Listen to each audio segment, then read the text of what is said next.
Hey, peace and blessings, family. It's Nero here. In this video, I'll talk with you guys real briefly about the eighth house in astrology today and what the eighth house deals with. Whew. This is gonna be a late one, but that's why I did. That's why I did it. I want to do the eighth house at night because this is a very dark house. But yeah, with that being said, let's get into it. And so, the eighth house in astrology. What does the eighth house deal with? Well, the eighth house, for the most part, is known as like the house of death or the house of secrets. So let's get into that. The eighth house, is indeed the house of death, but more so this is a house that deals with death more so in like a psychological sense and more like a more like more like in like a psychological and death of the psyche, pretty much. It's all I'm saying the same thing. I don't know I'm wasting my time on that. But not only that, with death, death is like the opposite of life, and this is also nothing this house deals with. It deals with life and death, not just death, and that's why I say death and rebirth, which is nothing more than just saying transformation and regeneration. And then with secrets, this is a house that deals with secrets too, yes. And another way, sometimes they say the occult, but occult means hidden, so you could just tie that to secrets as well. So we know this being a house that deals with secrets.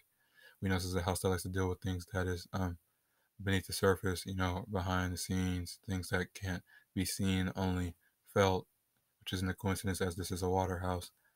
And what does water deal with? The feelings and emotions. So, yeah. And not only does it deal with, death and rebirth, transformation, regeneration, and all that.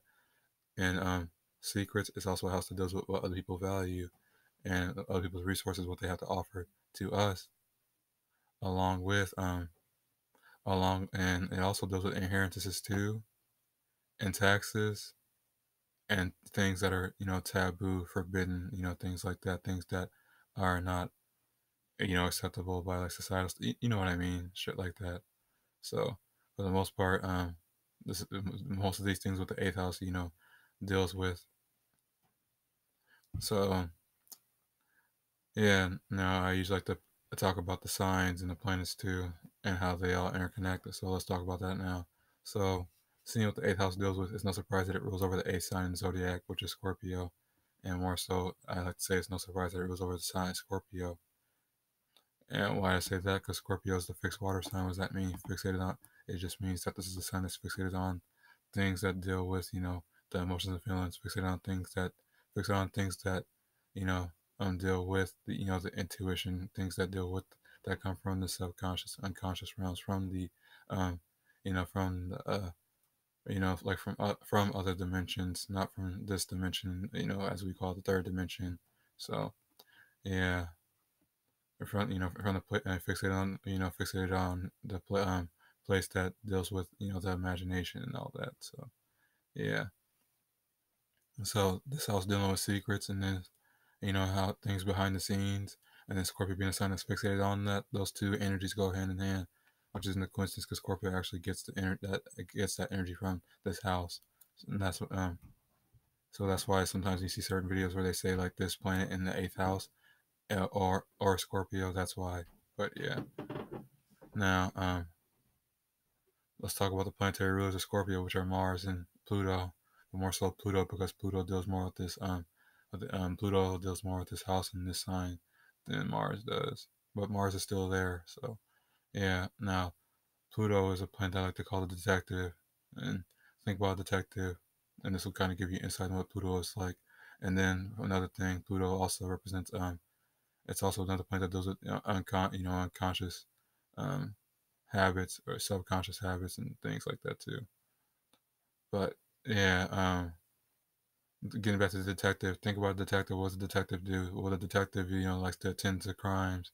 And when the detective attends to crimes, what does the detective do? Likes to investigate, gather the details, get to the root cause of something so that, that the detective can solve the case, close it. And when you close that case and bring death to it, you know, um, when you bring death to that case, you're able to let go. You're able to move on from that, let go of that, and then that that in itself is like transformation, and then you are like reborn or birthed into a new into a new case, a new experience, as things like that. Uh, And if you're if you're a Scorpio or like Pluto dominant, Plutonic things like that, you already know what I'm trying to get at. So yeah, and so I put, talking about the detective and then putting it back to Pluto. This is what Pluto as a planet does when it comes to things dealing with the subconscious. Pluto likes to, you know, really get to the, heart of the matter with things, really go really deep into the root cause of things, when it comes to like our subconscious issues and unconscious issues. And more so in particular, like, these deep wounds and deep traumas that we have within us. That's what Pluto is, seeking to um go, dig deep down and get and to bring back up, much like the detective trying to get the and this is why I was talking about the detective, trying to get those details, and so that it can so that you can gather the information, and then so I wish my speech was better so I can make this analogy, but you know what I mean. Just so they could be, so it could be, so things could be figured out, brought to the light, exposed, and then closed, and then moved on from.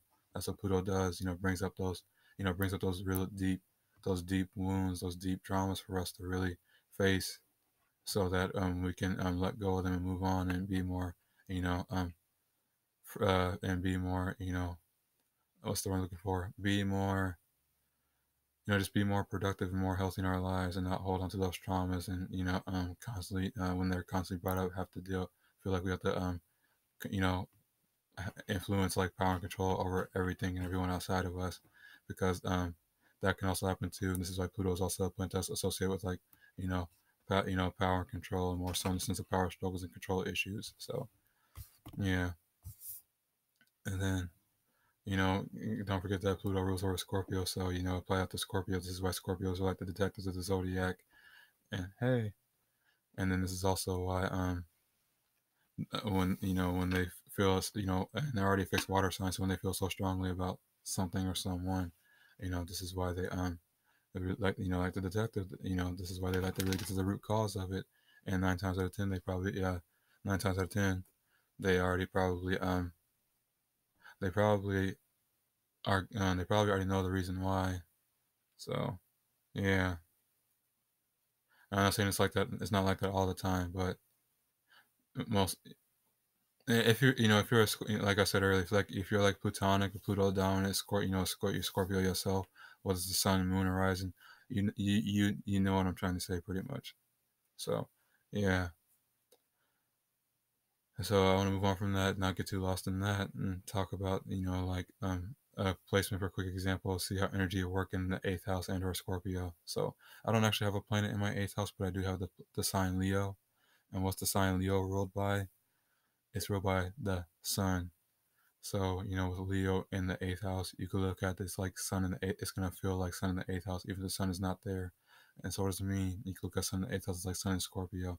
So it means that your actions can be very, some people, your actions can be very mysterious or very secretive, but that's simplistic. And more so, it didn't mean that your actions will be fixated on, you know, your actions like to be, since it's the eighth house, your actions like to be fixated.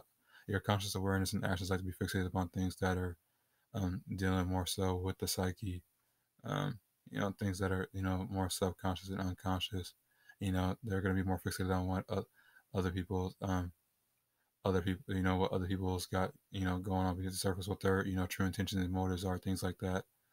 And this is why, and this is where the when it comes to Scorpios, this is where the and just mentioning that, this is kind of like where the paranoias and all that comes from, and like the power and like the power and controls come from with that, from this, with the paranoias and all that. But that's like earlier levels. So yeah, and, as things go on, as things progress more and more, and we suddenly let go, that paranoia and shit tends to die.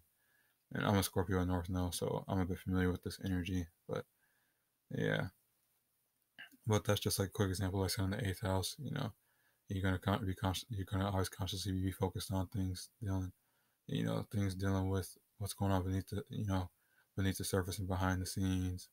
Things that's, you know, taboo, and forbidden things. And you always can be focused on what other people have to offer and things like that. And that's not surprising because this is a house of, this is a house of connection and intimacy. So Yeah, and that's what another thing I forgot to add earlier at the beginning of the video. Scorpio is also eighth house, and or Scorpio is also a house and a sign that deals with intimacy too. So yeah, it's not a surprise that it comes up to the seventh house, which is the house of the relationships. And yeah, but talk about that at some other time. But yeah, well, anyway, this is my take on the eighth house. In astrology. And if you guys enjoyed this and you like this, cool. But more so importantly, if you got anything you would like to add or share with me so that I may improve and serve you guys better, because that's the ultimate goal here, that would be much appreciated. And until next time, I'll talk to you guys later where I talk about ninth house in astrology. And yeah, oh, yeah, I'll get there when it gets there. But yeah, until then, I'll talk to y'all later. I love y'all and peace.